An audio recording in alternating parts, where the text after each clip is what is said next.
রাধে রাধে। আজ আমরা শুনব ভগবান শ্রীকৃষ্ণের শৈশবের সেই অসামান্য বীরত্বের কাহিনী, যা আমাদের শেখায় যে মৃত্যু যখন বিভীষিকা হয়ে আসে, তখনও ভগবান কিভাবে তার ভক্তদের রক্ষা করেন। এই কাহিনী তখনকারে যখন কংসের পাঠানো একটি ভয়ঙ্কর অসুর বৃন্দাবনে হানা দিচ্ছিল। একদিন অঘাসুর নামে এক বিশাল অজগর রূপী রাক্ষস বনে প্রবেশ করল। এই অসুর ছিল পুতনা ও বকাসুরের ভাই, যে তার ভাই বোনের মৃত্যুর প্রতিশোধ নিতে মরিয়া হয়ে উঠেছিল। অঘাসুর নিজের শরীরকে কয়েক মাইল লম্বা এক বিশাল অজগরের রূপ দিল এবং নিজের মুখটি গুহার মতো হাঁ করে রাস্তার মাঝখানে শুয়ে রইল। তার নিচের ঠোঁটটি ছিল পাহাড়ের মতো আর উপরের ঠোঁটটি মেঘ ছুঁয়ে যাচ্ছিল। বনের অবোধ গোপ বালকেরা ভাবল এটি হয়তো কোনো নতুন খেলার গুহা। তারা মনের আনন্দে কৃষ্ণের আগে আগে সেই অজগরের মুখের ভেতর অর্থাৎ মৃত্যুর গহ্বরে প্রবেশ করতে শুরু করলো। এমনকি তাদের বাছুরগুলোও সেই গুহার ভেতর ঢুকে পড়ল। অন্তর্যামী শ্রীকৃষ্ণ জানতেন এটি আসলে এক মায়াবী রাক্ষস। তিনি দেখলেন তার বন্ধুরা অজগরের পেটের ভেতরে গিয়ে বিষাক্ত গ্যাসে সংজ্ঞাহীন হয়ে পড়ছে। তখন সখাদের বাঁচাতে কৃষ্ণ নিজেই সেই দানবের মুখের ভেতর প্রবেশ করলেন। কৃষ্ণ ভেতরে প্রবেশ করতেই অঘাসুর তার মুখ বন্ধ করে দেওয়ার চেষ্টা করল, কিন্তু ভগবান কৃষ্ণ তখন নিজের শরীরকে অলৌকিকভাবে প্রসারিত করতে শুরু করলেন। কৃষ্ণের শরীর বড় হতে হতে অঘাসুরের বিশাল গলার শ্বাসনালী বন্ধ হয়ে গেল।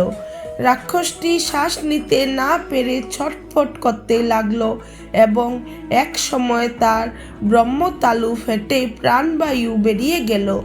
এরপর কৃষ্ণ তার অমৃতময় দৃষ্টি দিয়ে সংজ্ঞাহীন সখাদের আবার জীবিত করে তুললেন এবং সবাইকে নিয়ে সেই দানবের মুখ থেকে বেরিয়ে এলেন।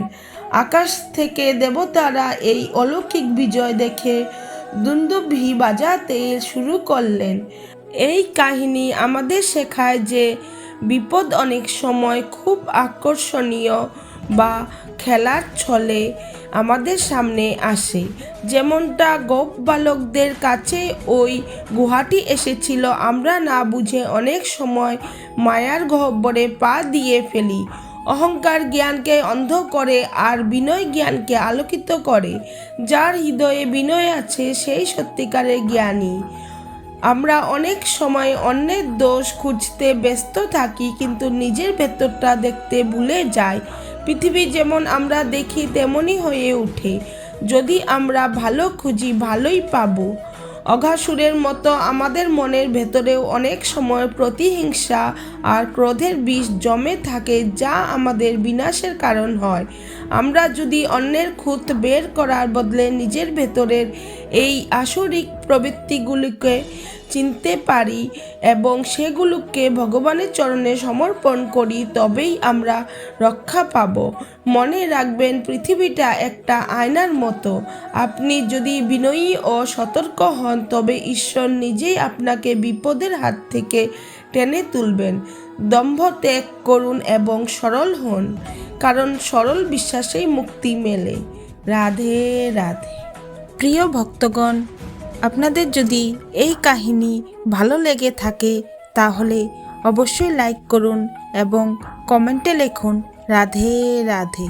এবং এমন আরও ভক্তিমূলক গল্প পেতে আমার চ্যানেলটি সাবস্ক্রাইব করুন।